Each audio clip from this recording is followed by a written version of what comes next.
হাতের মুঠোগোলে তার এক টুকরো ভবিষ্যতের স্বপ্ন সূর্যাস্তের হলুদ খামে করে উড়ে উড়ে আসে আমার দিকে। অসীম সবুজের ছাওয়া মাঠে স্তব্ধ দাঁড়িয়ে মহাকাশ। আমি এক তুচ্ছ তুচ্ছ বুদ্বুদ আছি,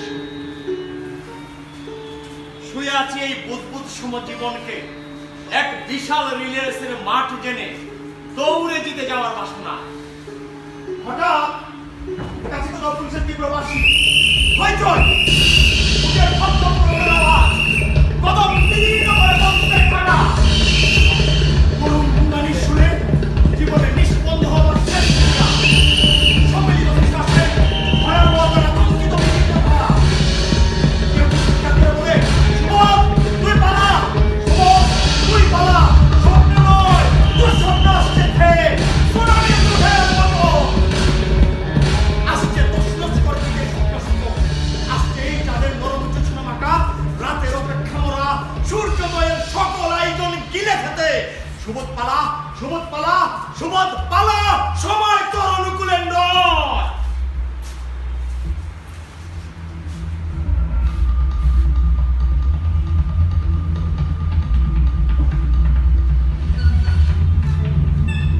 আমি কিছু ফেরত তাকাই কি তাকাই না, কি ঘটে বা কি ঘটবে বুঝি বা বুঝি না। আমি দৌড়াই, আমি দৌড়াই, কেবল কীট পতঙ্গ সমবেত থাকার বাসায় দৌড়াই। যেন ন্যায় কি অন্যায় ফিরে দেখা জীবনের উদ্দিষ্ট নয়, মনুষ্য জীবনের সার্থকতা নয়, প্রতিবাদ প্রতিরোধে কেবল স্বার্থপর জৈবিক জীবনে বেঁচে থাকাই বাসনা তার। আমি দৌড়াই, আমি দৌড়াই, আমি থামি, আমি হাঁফাই। হাঁফাতে হাঁপাতে থামি এক বিস্তীর্ণ প্রান্তরে। প্রতিটি দীর্ঘশ্বাস ছুটে প্রশ্ন হয়ে হয়ে কতদিন থেকে পালাচ্ছি আমি, কতদিন? যখন অসীম দূরত্বে মানবিক বোধের হাতছে নেই, চোখ রাঙানো নেই, শিক্ষা রুচির দায় বোধে করা কোনো বিমূর্ত বিবেকে, সামনে এক বিস্তীর্ণ প্রান্ত। দৃষ্টি মেলে দেখতে চাই আদিগন্ত সে প্রান্তরে। দৃষ্টি থেমে যায় থেমে যায় নিরবিচ্ছিন্ন ধুলার পথে। দৃষ্টি থেমে যায় বাজ পরে জ্বলে যাওয়া কিছু তাল গাছের সাথে। কোথায় যাব আমি, কোথায়? বসতি ঘিরে দারিদ্র অভাব, ক্লান্ত হাঁটুরে মানুষের সারিতে হুমড়ি খায় দৃষ্টি আমার। হুমড়ি খায় অতর্কিতে ছলছে যাওয়া বাবুয়ের নিরে। পথ পাই না খুঁজে, কোন দিকে যাব আমি, কোন দিকে?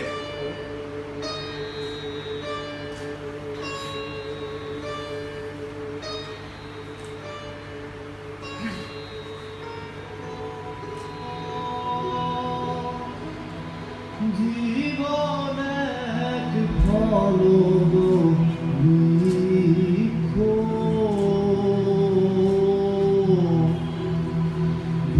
থেকে ফল যাব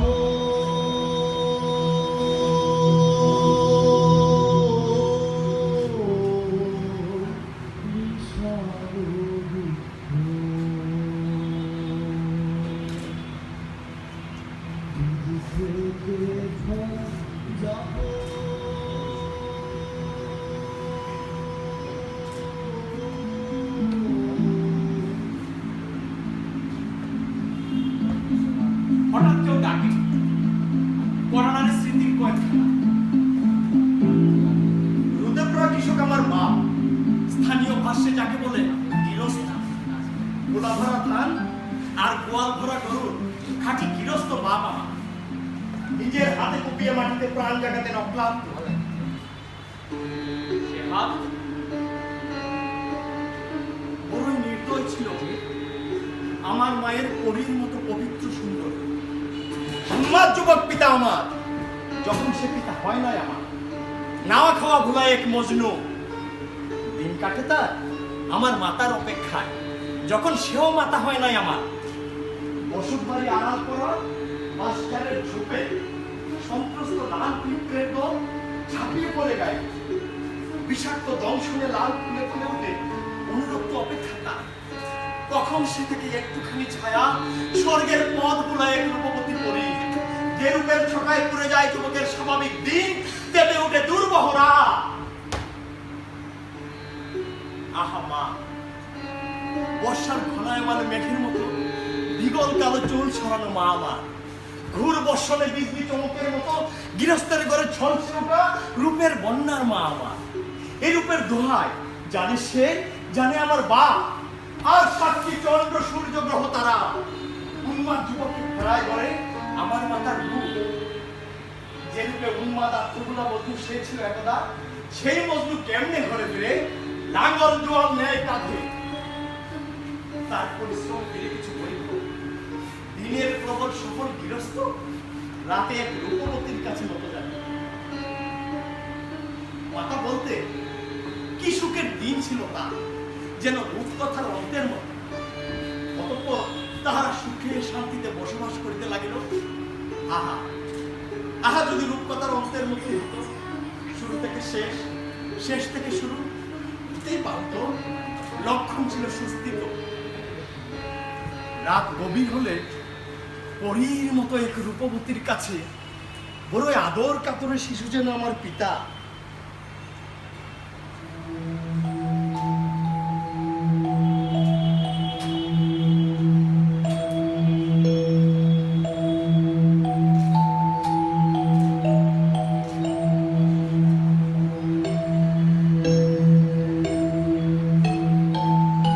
মাতা আমার অষ্টম মাসের পতি তখন। পেটের ভিতরে আমি হাত পা ছুরি, মা ব্যথায় নুয়ে যায়। মাতৃত্বের গৌরবে চকচক করে তার মোম মসৃণ পেট। পিতার হাতখানা রাখেন মাতা তাহার উপর।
তুই খাওয়া দাওয়া করিস নাই? তোর মুখ কানে এমন খুব না লাগতেছে কেন?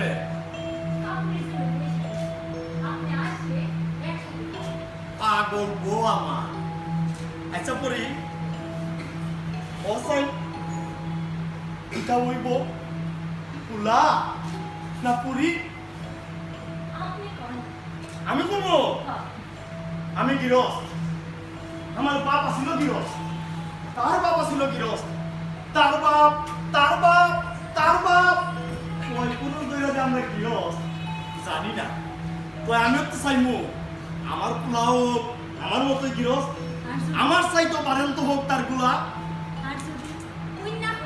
কন্যা আমার ঠিক আপনার পছন্দ মতন দীঘল কালো শুনে সোনার বড় কন্যা, আপনার মতো মজনু তারি করে, আপনার মতো সুহাগে ভালোবাসায় রাজরানী করে রাখবে। তোর পরি কিতা যে বস, তোর মতো রাজকন্যা আমার ঘর আইলে আমি কি হেরে আমার মতো ওই মাটি কোপাই না গৃহস্থর লোকে বিয়া দিমু ঠিক তার লাগে একটা রাজপুত্র খুঁজে নিয়ে আইমু।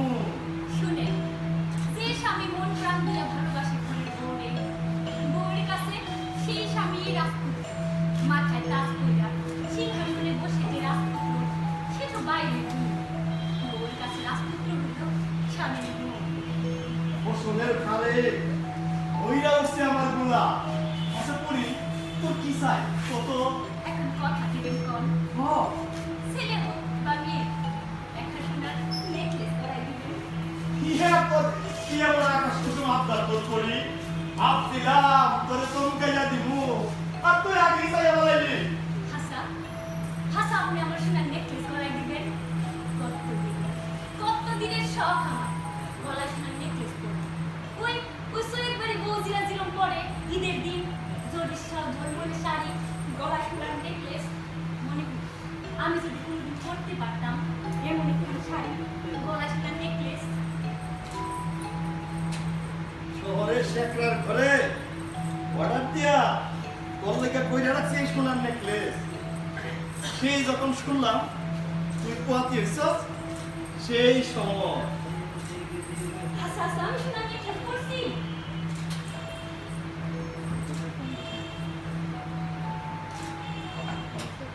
হায় স্বপ্ন, নারীর স্বপ্ন, রূপবতীর গৌরবঙ্গে গাথা কিংবা বৈভবের হত্যারে ডুবে থাকা অথবা দারিদ্র্যের সাথে লড়াই করা শুধুই নারী। স্বপ্ন দৌড় তার পৌঁছায় না একখানা নেকলেস তার কপালেও নামে ভূত চতুর্দশীর মতো ভূতরে অন্ধকার। চারিদিকে থই থই নববর্ষার জলের মতো ফেঁকা সুখের মাঝে হঠাৎ কোন ভূত দেখে পিতা আমার মায়ের মায়ের আঁচলে সে প্রবল বিষাদে আবিষ্কার করে সন্দেহের ভূতস্বর নিঃশব্দে হারিয়ে যেতে থাকে আকর্ষণ কিংবা প্রেমময় চিহ্ন।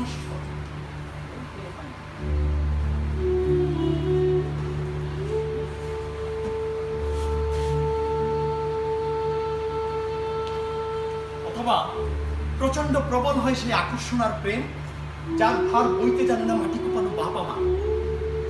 ঘরে সুন্দরী বউকে ঘিরে তীব্র তুমুল অনিরাপত্তার তপ্ত হুতাশনে জ্বলে সে, যে তাপের জন্ম তার অন্তরেই, অথচ নিয়ন্ত্রণের ক্ষমতা অর্পিত হয়নি তার শিক্ষা রুচি কিংবা বিবেচনায়।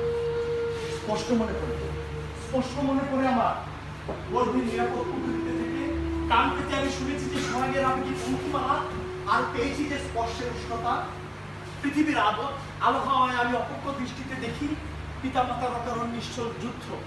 ঘরে ঢুকে মায়ের রঙিন সাজে থেকে যেন পাহাড়ি পুষ্প আহ্বান করে প্রজাপতি। মায়ের লক্ষ্মী চরণ যুগলে সে খুঁজে ফুল ভাঙা কলঙ্কিনীর পদছাপ।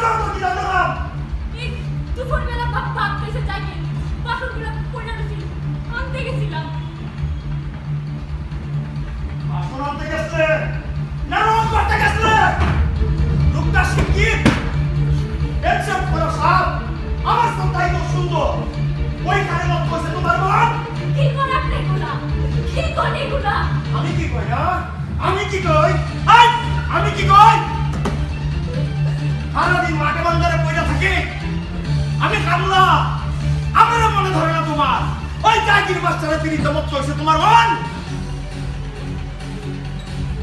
সব বুঝি আমি সব বুঝি।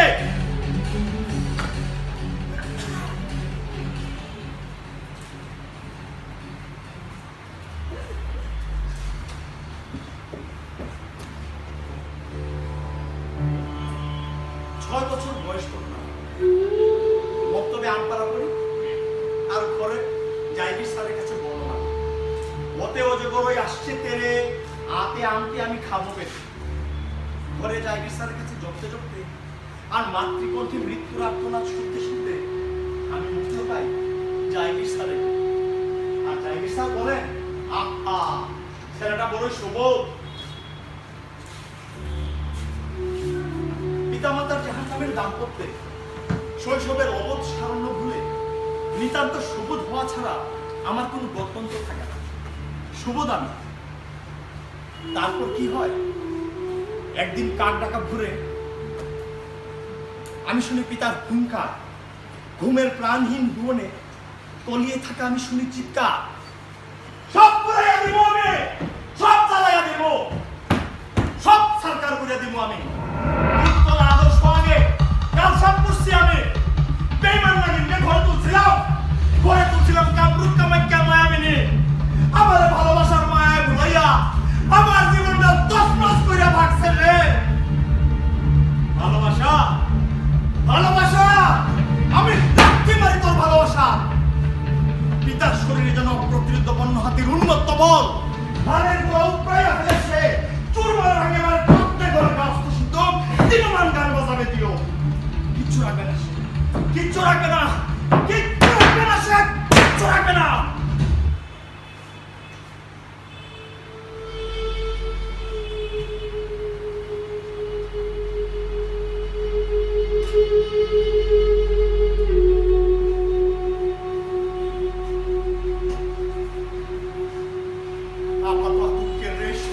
অতিক্রম করে আমি দেখি মা নাই, মা নাই, আমার কোথাও নাই।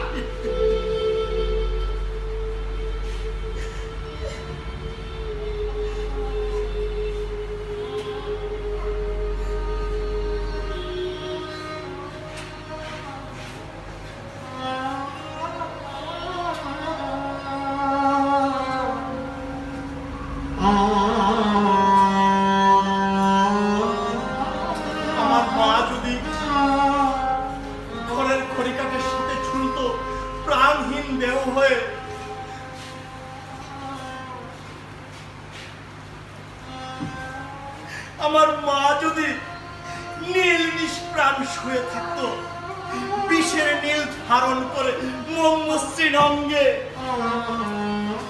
আমি জানি মরণের দুঃখে মহতি পুরাণ হয়ে উঠত জীবন তার। কিন্তু আমার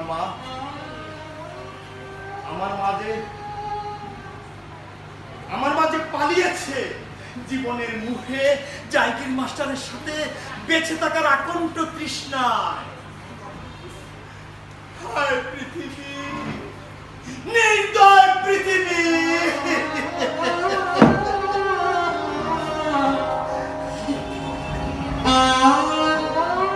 জন্মের গান গাও তুমি আর মৃত্যুতে খুঁজো মহত্ব মানবের। বেঁচে থাকা জীবনের কত ছেঁড়া হিসেব নিকেশ মনুষ্য সমাজে, আইনের প্রতার বিচারের আচারের শুরু নিরর্থক এই বেঁচে থাকার তৃষ্ণার শেষ।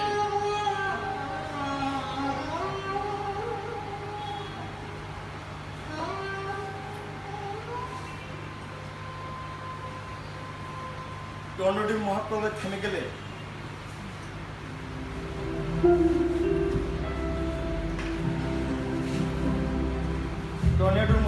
থেমে গেলে পিতা স্তব্ধ বসে করেন যায় নামাজে।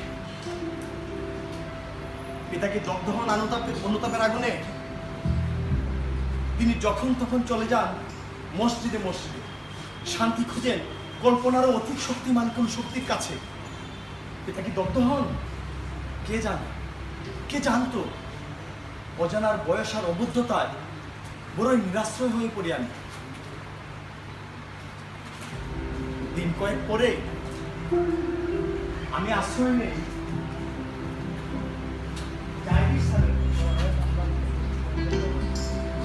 মায়ের গন্ধের নেশা, আশ্রয়ের নেশা।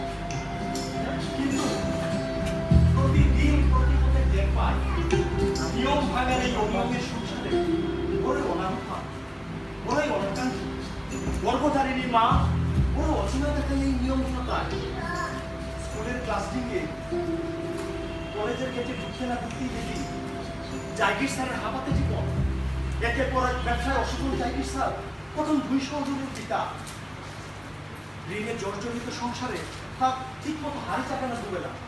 আমি তখন দেখি ঠিক আমার পিতার এক ছোটখাটো সংস্করণ হয়ে হাতে চেনে নিয়ে তার যাবতীয় ব্যর্থতার পরিশোধ নেয় আমার মায়ের উপর।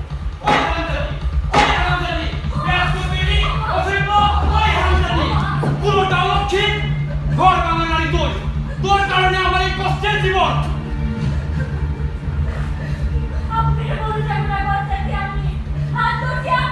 ভরসা লোভে বলে ঘর ছাড়ছিস তুই। লোভী তোর ডাইকান্তি হাওয়াইতে জীবনে।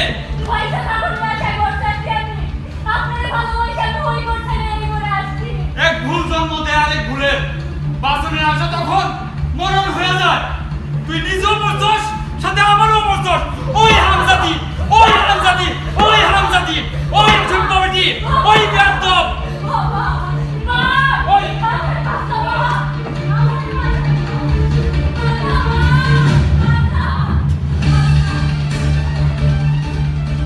মায়ের তীব্র চিৎকার টুনটুনি উত্তপ্ত সীসা হয়ে আমার কর্ণকুহর বেয়ে অন্তর ছুঁয়ে পৌঁছে যায় শিরায় শিরায়, রন্ধ্রে রন্ধ্রে। আমি মেরুদণ্ডহীন কেঁচু, আমি মাকে বাঁচাতে যাবার তীব্র বাসনা আর আত্মবিশ্বাসের ভঙ্গুর দুর্বলতায় হয়ে যায়। পারি না, সহ্য করতে পারি না। আমার মা চিৎকার করে বলে বাঁচাও বাঁচাও বাঁচাও, আর সেই চিৎকার সহ্যের অতীত হলে আমি পালাই। আমি আবার পালাতে শুরু করি।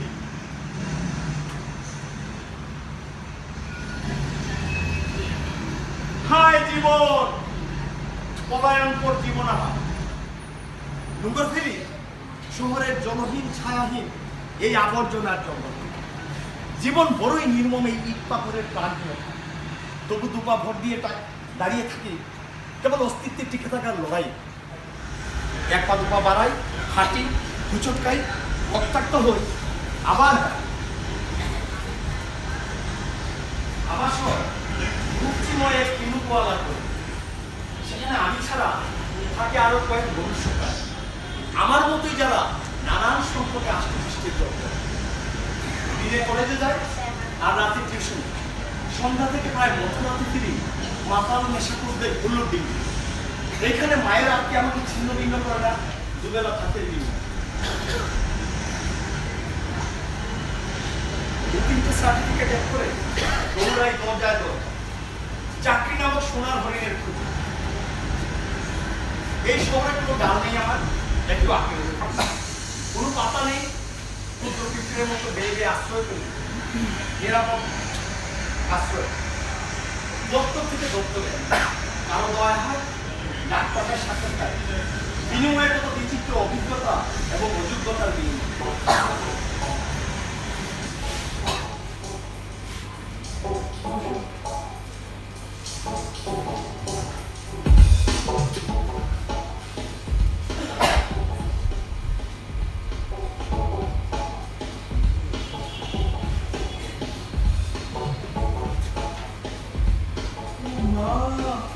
এই সার্টিফিকেট নিয়ে এসেছেন চাকরি নিতে। তো এই সার্টিফিকেট দিয়ে কি চাকরি আশা করেন আপনি? খেয়ে পরে বেঁচে থাকার জন্য সামান্য একটা চাকরি আমার ভীষণ দরকার স্যার। আচ্ছা, আপনার পরিবারে সদস্য সংখ্যা কত? আমি একা স্যার।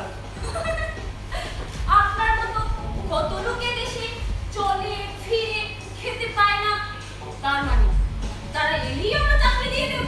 জিনা মানে আসলে স্যার আচ্ছা, আপনি কি কোটা প্রত্যাশী, মুক্তিযোদ্ধা, প্রতিবন্ধী? ট্রাইবাল? না স্যার, কম্পিউটার স্কিল আছে আপনার? না স্যার, এমএস ওয়ার্ড? না স্যার, এক্সেল? পাওয়ার? না স্যার। কি আশ্চর্য! এই তৃতীয় শ্রেণীর সার্টিফিকেট আর কোনো প্রকার স্কিলনেস ছাড়াই এসেছেন চাকরি নিতে। বাহ, বেশ বেশ। বেঁচে থাকার জন্য সামান্য একটা চাকরির আমার খুব প্রয়োজন স্যার। তাহলে আপনি আমাদের বলুন, মানে আমাদের কনভিন্স করুন, এই চাকরিটা আমরা আপনাকে কেন দেব?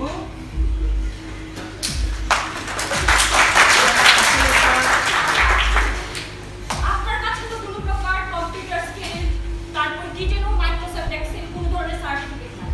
আপনার কাছে কি ধরনের সার্টিফিকেট আছে আমাদের দেখানোর মতো?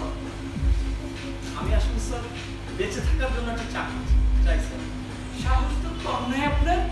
এই সার্টিফিকেট আর কোনো প্রকার স্কিল লিস্ট ছাড়াই আপনি চাকরি আশা করেন? না, আমাদের এখানে হবে না। যান যান। সার্টিফিকেট গুলো কুড়িয়ে নে, আর মনে মনে বলি সাহস নয়, দুঃসাহস। এই দুঃসাহস আমার বেঁচে থাকার অন্য না। গর্ভধারিণী মাটিতে রক্ষা করতে পারে না, প্রেমিকার সম্মান ধুলোয় মিশাতে সে যে ভাবে না ক্ষণকাল, বেঁচে থাকার সাহস আর দুঃসাহসী। পথে নামি ঠাটারো, পথ আমাকে নে তার মতোই অসহায়। পাপি তাপি হেঁটে যায় নিশ্চয়, কেবল নামের দাবি মেটানোর স্বার্থে শুয়ে থাকে সে। সেই রকম আমারই এই অসহায় বেঁচে থাকার নাম অসহায় দুঃসাহসী বলে। আচ্ছা, এই শহরে একজন মানুষের খেয়ে পরে টিকে থাকতে কত টাকা লাগে? কত টাকা লাগে হিসেব তো করেনি কোনো। কেমন ভাবে থাকা এই থাকা? এই শহরের জেলে ফসিল হয়ে থাকা সারিবাঁধা গাড়ির ভিতরের মানুষগুলোর জীবনের হিসেব ধরবো, নাকি রেল গাড়ি দিয়ে আসতে আসতে দুর্গন্ধময় বস্তির জীবনের হিসাব, নাকি সোহরা যে বায়না ধরে স্যার চলুন বসুন্ধরার ফুটফুটে যাই সেই জীবনের হিসেব? খেয়ে পরে টিকে থাকতে কত টাকা লাগে? কত টাকা লাগে? লাখ টাকার এক সঙ্গে ব্যর্থ আমি বের হয়ে আসি। হাঁটতে হাঁটতে পৌঁছে যাই সোহানার ঠিকানা। সে তখন নবম শ্রেণী, সে তখন 16। আমার পলাতক ছায়া ছুঁয়ে তার স্বপ্ন শুরু হলো। সপ্তাহে 5 দিন পড়াতে আসি, বিনিময়ে সোহানার চাকরিজীবী বাবা 1000-2000 টাকা হাতে তুলে। সেই টাকায় আপাতত খাওয়া পড়ার বেশ খানিকটা জোগান হয়। ত্রিভুজের 3 কোণের সমষ্টি 2 সমকোণের সময় বুঝতে বুঝতে কন্যা কখন যে আমার মোবাইল নাম্বারটি মুখস্থ করে নেয় আমি সবল পারি নাই বুঝতে। সোহানা,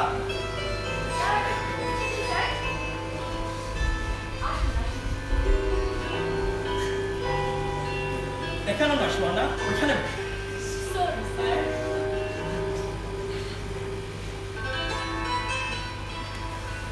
এই যে দেখো সোহানা, ত্রিভুজের 3 কোণের সমষ্টি 2 সমকোণ।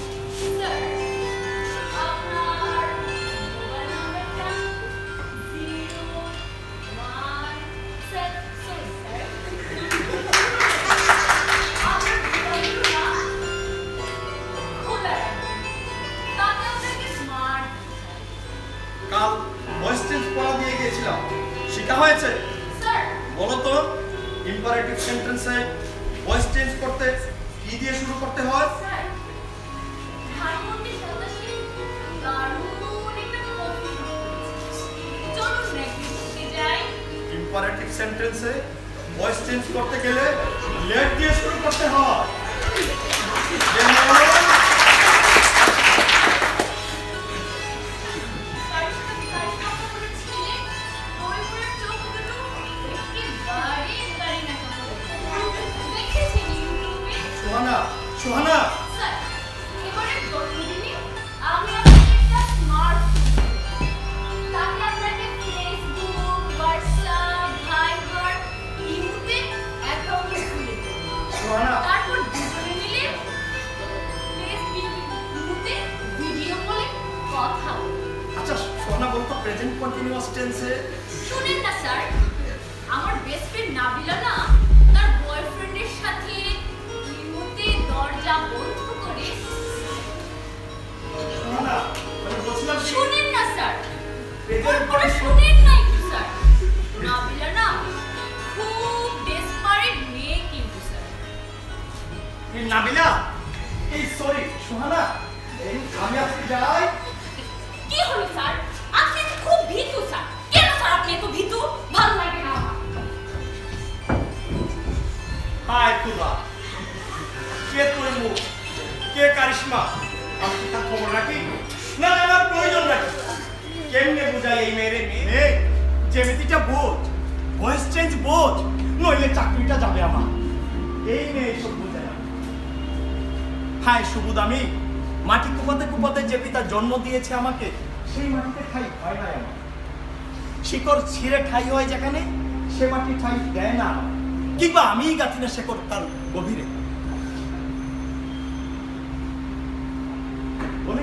বলে কি মেয়ে বয়সে রঙিন চশমা চোখে দেখে না, দেখতে শিখিনি রুরো বন্ধুর ক্ষমাহীন বাস্তবতা জীবনে। চশমায় কেবল তার ছাদ বাগানে ফুটা রঙিন গ্লাডিওলাস আর বাহারি পাখা মেলা প্রজাপতি। ভালোবাসা, ভালোবাসা আমার মতো শেকড় ছিঁড়া উত্তুঙ্গ পাতার কাছে এবার বিলাসী পর্ণবিচ্ছ।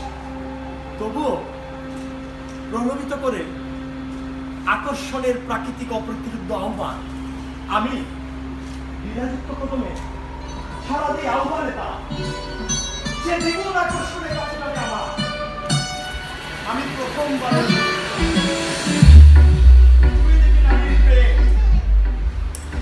স্বর্গ হতে আসে প্রেম, স্বর্গে যায় চল। এই তীর উচ্ছন্ন কেশ উচ্ছ গেল দূর পাহাড়ের দেশ থেকে ভেসে আসা মেঘপতি আমাকে ডাক দিয়ে উড়ে যায় আবার অজানা রাজ্যে, চলে যায় আমার আকাশ খালি করে। আমি চক্রের উসর ভূমি জাতকের মতো ধেয়ে যাই তার পানে, জলাশয়ের সন্ধানে নব যৌবনের উচ্ছ্বাস তার আবেদনে, বকুলের মাঝে মাঝে নিজেকে সঁপে দেওয়ার বাসনা। আমি দেখি আঁকি পল্লবে তার সমূলে পুরুষ হবার সর্বনাশের আহ্বান ছুঁয়ে ছুঁয়ে আমি তীব্র তাড়িত হই। আমি পৌঁছাতে চাই স্বর্গের সিঁড়িতে।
আমার কোনো দোষ নাই ভাই। ভাই এই মায়াটা ভাই, ভাই এই মায়াটা নিজের থেকে আমার কাছে আসছে ভাই। আমগোলাই থেকে আমগোলকে বাট পারি আমি পাপা মারাই দেন ভাই। ভাই মাইয়া লইয়া বুঝতি ভাই বিশ্বাস করেন ভাই, আপনারা এই মায়াটা নিয়ে যান ভাই। ভাই তুমি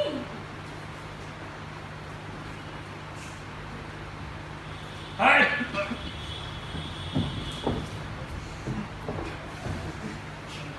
সোনালার চোখে বিস্ময় বিমূঢ়।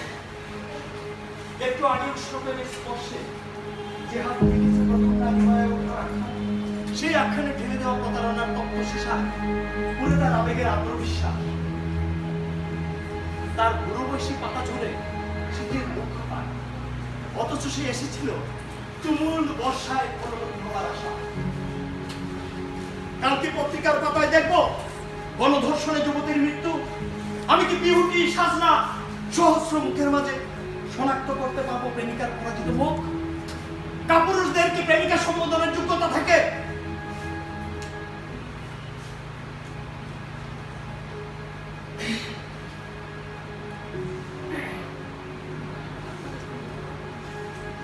মা মা মা আমারে বাঁচা বাপ, আমারে বাঁচা তুই, আমারে বাঁচা, আমারে বাঁচা।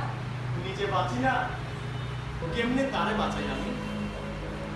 অস্বীকার করি গর্ভের দায়, তবু বেঁচে থাকার বাসা আর বাসায় মাথার উপর ধুয়ে দেওয়া রং বদলানো আকাশ উপর করে দেয় রঙের আঠা। হ্যালো, জি স্যার, কালি স্যার? হ্যাঁ স্যার। না না স্যার, ভুল হবে না স্যার। হ্যাঁ স্যার, সকাল সকাল চলে আসবো স্যার। জি স্যার, সকাল সকাল ইন্টারভিউ অফিস থেকে ডেকেছে আমার, নিজেকে সাজাই পরিবার। কি হয় তারপর? প্রথম দিনই বস হাত কষে পরখ করে আমার শার্টের কাপড়ের মসৃণতা, উঁচু করে দেখেন আমার নীল রঙের টাই, উবু হয়ে বসে দেখেন জুতা জোড়া। গভীর পর্যবেক্ষণ শেষে তিনি বলেন,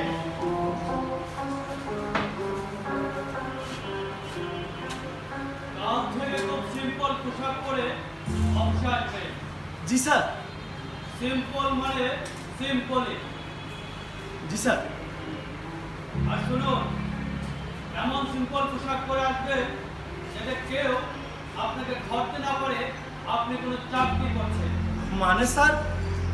মানে চাকরি তো চাকরি, আপনাকে দেখে যেন কেউ সন্দেহ করতে না পারে, ঠিক সেই রকম সিম্পল পোশাক। 2-4 দিন যেতেই টের পেতে থাকি এই সিম্পল পোশাকের অর্থ। আমার ষষ্ঠ ইন্ডিয়ান বলে দেয়, চাকরির নামে আমি বহন করে চলেছি জাতির ভবিষ্যৎ ধ্বংস করা বিধ্বংসী নেশা। চাকরির নামে আমি হাতে নিয়েছি ভয়াবহ অন্ধকার। প্রতিদিন প্রতিরাতে নেশায় চোখ মানুষগুলোর সামনে দাঁড়িয়ে জানতে ইচ্ছে করে, সোহানা কই আমার সোহানা? পারি না, পারি না। মেরুদণ্ড সিধা করে জিজ্ঞাসা করতে পারি না। আবাসে গিয়ে দর্পণের সামনে দাঁড়ায়। সব সোহানারা কি আমার মতো বেওয়ারিশ মৃতদেহ হয়?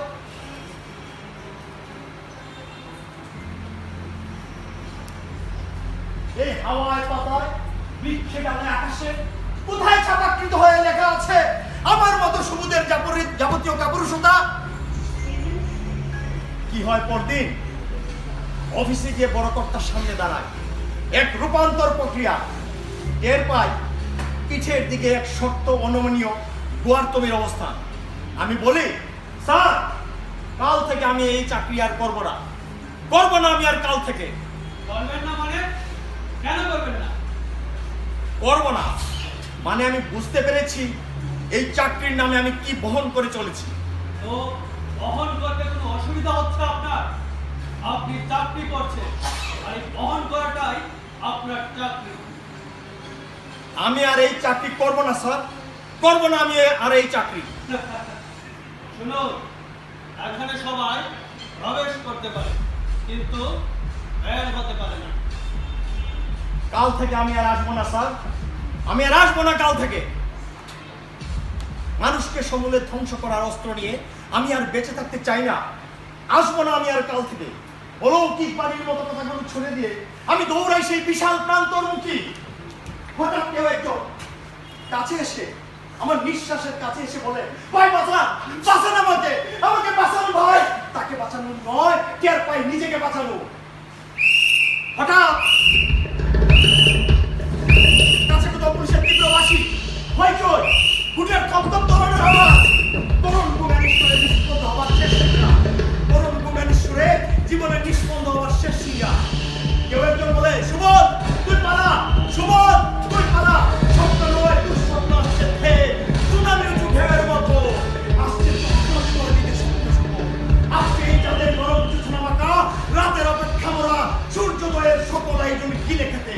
সুবোধ পালা, সুবোধ পালা, সুবোধ পালা, সময় তোর অনুকূলে নয়। আমি কিছু ফিরে তাকাই কি তাকাই না, কি ঘটে বা কি ঘটবে বুঝি বা বুঝি না। আমি দৌড়াই, আমি দৌড়াই, আমি দৌড়াই।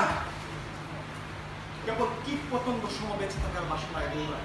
যেন নেই কি অন্যায় ফিরে দেখা জীবনের উদ্দিষ্ট নয়, মনুষ্য জীবনের সার্থকতা নয়, প্রতিবাদ প্রতিরোধে কেবল স্বার্থপর জৈবিক জীবনে বেঁচে থাকাই বাসনাটা।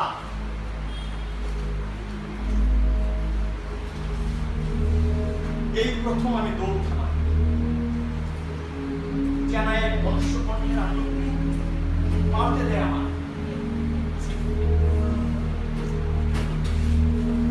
আমি দেখি একটা রক্তাক্ত মৃতদেহ, ঊর্ধ্বধারীরা ব্যস্ত ইয়াবা সাজাতে, কেউ একজন একটা জং ধরা রাইফেল ধরিয়ে দেয় তার হাতে। আমি সাক্ষী হইতাম। আমি না স্যার, আমি না স্যার, আমার আপনারা ভুল করে নিয়ে এসেছেন স্যার। আমি না স্যার, আমার ঘরে আমার বউ আছে স্যার, আমার বাচ্চাটা কাঁদছে স্যার। আমি না স্যার, আপনারা ভুল করে এনেছেন স্যার, আমাকে ছেড়ে দেন স্যার, আমাকে আমি সাক্ষী হই, দেখি আমার ভয়াবহ রূপান্তর।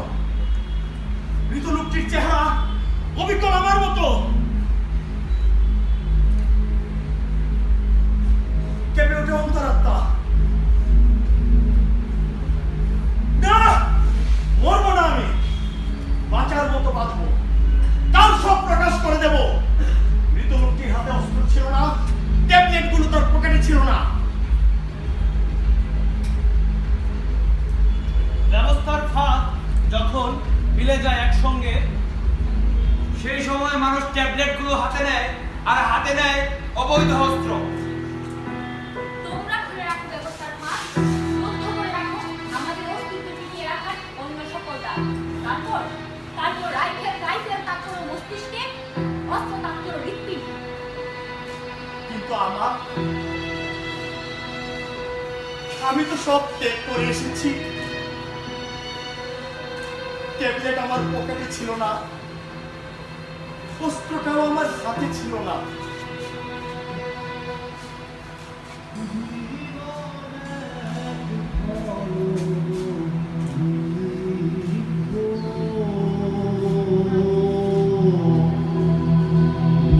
থেকে ফল যাপন